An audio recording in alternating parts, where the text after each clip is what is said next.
Bueno, vamos a hablar ahora de un proyecto que generó mucha discusión y polémica en el año 2024, cuando el PRO empezó a llevar adelante una serie de propuestas al gobierno nacional. Estamos hablando de ficha limpia. Ficha limpia que, de acuerdo a lo que ha solicitado el Congreso Nacional a través de un proyecto presentado por el PRO, apuntaba concretamente a realizar una serie de modificaciones o cambios en lo que hace a la designación de autoridades en el ámbito de la nación, como así también, por supuesto, lo que refiere a las candidaturas para ocupar cargos, ya sea en el Ejecutivo como en el Legislativo. Lo cierto es que este proyecto de ficha limpia generó una dura disputa entre el gobierno nacional y el PRO, a punto tal que allí empezó a quebrarse un poco esta interna que llevaban adelante, que había aparecido de a poco entre Macri y Bullrich, pero que después ya el gobierno formó parte de esa interna con el propio Milei a la cabeza, cuando entre otras cosas le respondió a la legisladora Los Pennato respecto de este proyecto de ficha limpia que llevaba adelante el PRO y que el gobierno no quiso acompañar. La sesión fracasó en un par de veces en la Cámara de Diputados y fue así entonces que no pudo superar lo que es el periodo de ordinarias. Todo parecía que iba a ingresar este proyecto en extraordinarias. Por ahora no hay una mirada firme por parte del gobierno nacional de llevar adelante esta propuesta. Pero atención al dato, porque es importante lo que ha surgido en las últimas horas. Una decisión que ha tomado el gobierno nacional, el propio Milei, que ha mandado a conformar una comisión, recuerden ustedes, una comisión que en su momento lo tenía al frente de la misma a el propio jefe de gabinete, estamos hablando de Guillermo Francos, pero que ahora este hombre, el presidente de la Nación, le ha dado esta responsabilidad a uno que sube evidentemente en las acciones del gobierno. Estamos hablando de Luis Petri, el actual ministro de Defensa de la Nación, quien se va a ocupar de llevar adelante lo que será este proyecto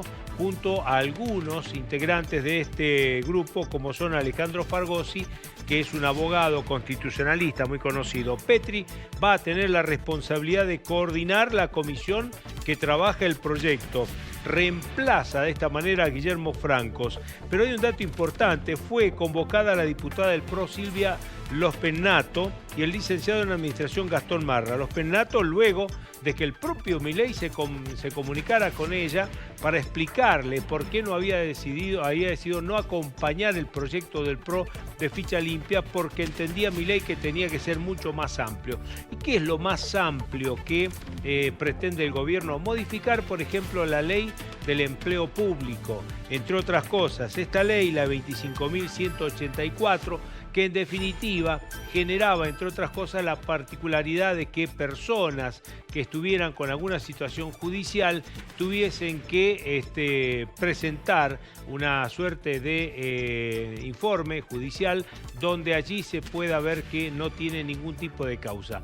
Ahora, surgió un dato que llama la atención y que genera por allí algún tipo de sospechas respecto de hacia dónde apunta el gobierno. Recuerden ustedes que integrante del PRO, inclusive el propio Macri, no lo hizo abiertamente, pero sí de manera baja, con una situación de un comentario entre su fuerza, dijo: lo que aparentemente el gobierno está buscando es que Cristina Fernández sea candidata este año, 2025, y por lo tanto no le interesa bloquearle su candidatura, y que pretende en definitiva que haya una disputa directa entre Milei y Cristina Fernández para lo que será allí una competencia de fuerzas. Esto, lo que indudablemente leían desde el radicalismo por un lado y del PRO por el otro, es que lo que se buscaba era la polarización de una elección en estas legislativas que se van a llevar adelante durante este año.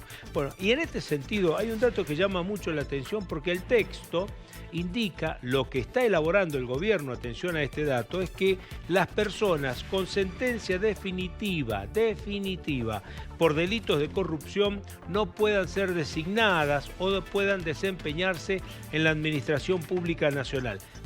¿A qué se refiere cuando habla de condena o sentencia definitiva? A que la última instancia a la cual puede apelar una persona para saber si va a ser definitivamente condenado o no es la Corte Suprema de Justicia de la Nación. Y bueno, este dato es muy importante porque recuerden ustedes que Carlos Saúl Menem, quien ya falleció, bueno, en su momento fue concretamente anulado por esta instancia de que ya tenía una condena, por un lado de primera instancia, luego una Cámara había ratificado la misma, pero tenía que definirlo la Corte Suprema de Justicia de la Nación. Menem finalmente, como la Corte no se expedía sobre su situación, fue candidato a senador nacional por La Rioja, ganó esa candidatura y finalmente podía acceder al Senado de la Nación. Luego falleció y por lo tanto hoy no está cumpliendo obviamente sus funciones. Bueno, todo esto es lo que llama la atención. ¿Por qué el gobierno dice que tiene que haber una sentencia definitiva? Es lo que probablemente se discuta a partir de ahora con la conducción o coordinación del ministro de Defensa, Luis Petri. Pero ficha limpia parece que el gobierno la va a tener. No se sabe si será antes o después de la legislativa, pero la idea es tener un cambio en lo que hace al empleo público en el orden nacional.